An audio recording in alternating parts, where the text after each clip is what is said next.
The Cold War. Two superpowers. Two opposing ideologies. And enough nuclear weapons to destroy the planet many times over. This was a conflict that wasn't fought on a single battlefield, but in the hearts and minds of every person on Earth. It was a period of history where the world held its breath, waiting to see if a simple miscalculation would trigger World War III. It wasn't just a war of espionage and politics, it was a war of science, culture, and sheer terror. This was the 45-year standoff that shaped the modern world, a time when humanity stared into the abyss and, somehow, managed to pull back. Welcome to World with Ada. Today, we're diving deep into the Cold War, exploring how a wartime alliance fell apart and brought the world to the brink of annihilation. To understand the Cold War, we have to go back to the end of World War II. In 1945, the United States, Britain, and the Soviet Union were allies, united against a common enemy, Nazi Germany. But beneath the surface of this grand alliance, deep mistrust was brewing. The seeds of this conflict were ideological. The United States championed capitalism, democracy, and free markets. The Soviet Union, under the iron fist of Joseph Stalin, promoted communism, a planned economy, and a one-party state. Each side saw the other's system as an existential threat. This tension exploded at the Yalta and Potsdam conferences, where the leaders met to plan the post-war world. Stalin was determined to create a buffer zone of friendly communist states in Eastern Europe to protect the USSR from future invasions. The US and Britain, however, wanted free elections and self-determination for these nations. President Truman, who replaced Roosevelt, grew increasingly suspicious of Stalin's intentions, especially after the US successfully tested the atomic bomb. It was Winston Churchill who coined the defining phrase of this new era.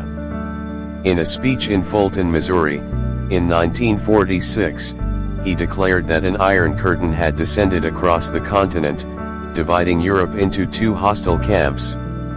The Cold War had begun. The first major flashpoint was Germany. The country was split into 4 occupation zones, with the capital Berlin, located deep inside the Soviet zone, also divided. It was a recipe for disaster.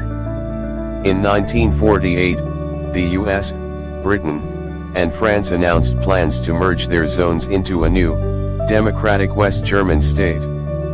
Stalin saw this as a direct threat and retaliated by blockading all road, rail, and canal access to West Berlin.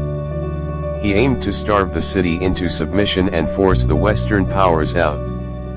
But the West didn't back down. Instead, they launched the Berlin Airlift, a monumental logistical operation that flew in food and fuel for almost a year.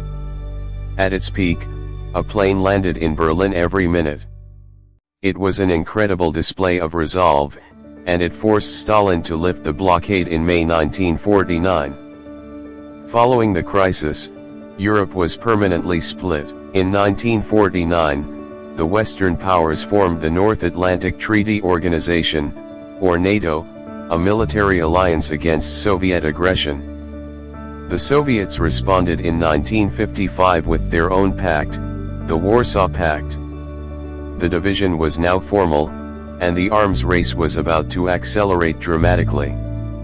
The defining moment of the entire Cold War, and arguably the closest the world has ever come to nuclear war, was the Cuban Missile Crisis in October 1962.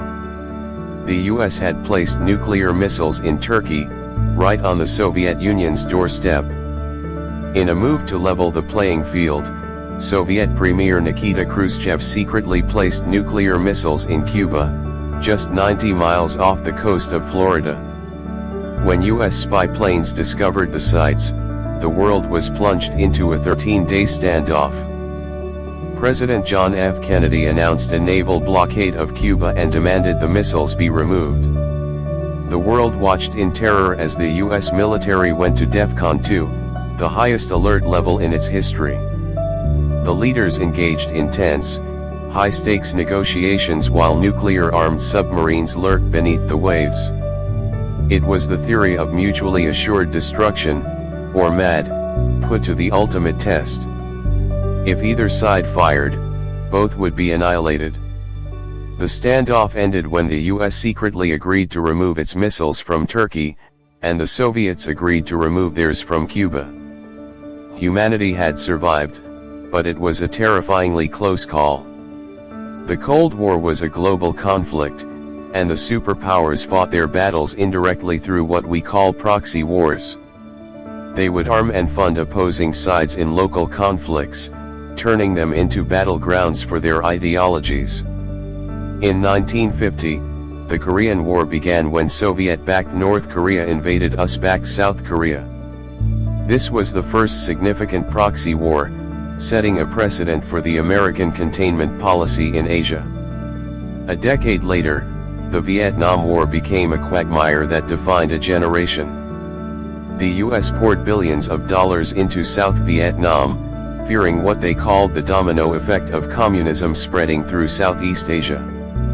Meanwhile, the competition was also heating up in space. In 1957, the Soviet Union launched Sputnik, the first artificial satellite, shocking the world. It proved the Soviets had the technology to launch intercontinental ballistic missiles. This kicked off the space race, with the US frantically trying to catch up. The ultimate prize was landing a man on the moon, which NASA achieved in 1969. By the 1980s, the Soviet Union was crumbling from within. The war in Afghanistan was bleeding the country dry, and its command economy was failing to keep up with the West. The arms race was a massive financial burden. Then came a new kind of leader, Mikhail Gorbachev. He realized the Soviet system needed radical reform. He introduced two major policies, perestroika, which meant economic restructuring, and glasnost, which meant political openness and freedom of speech. But instead of strengthening the Soviet Union, these reforms unleashed forces that tore it apart. The Soviet satellite states in Eastern Europe, inspired by Gorbachev's changes, began to break free. The defining moment of this revolution came on November 9, 1989. After weeks of protests, the East German government announced that travel restrictions to the West would be eased. Confused and overwhelmed, border guards opened the checkpoints, and thousands of people streamed through the Berlin Wall, tearing it down with their bare hands. It was the moment the Iron Curtain finally crumbled. 2 years later, in 1991, the Soviet Union officially collapsed, and the Cold War was over. The Cold War may be history, but its legacy lives on. It's a story of human resilience, of technological achievement, and of the terrifying power we unleashed. It is a testament to the fragility of peace. Thank you for watching World with Ada. If you enjoyed this deep dive into history, don't forget to like, share, and subscribe for more. Let us know in the comments which Cold War moment you find most fascinating. Until next time, stay curious.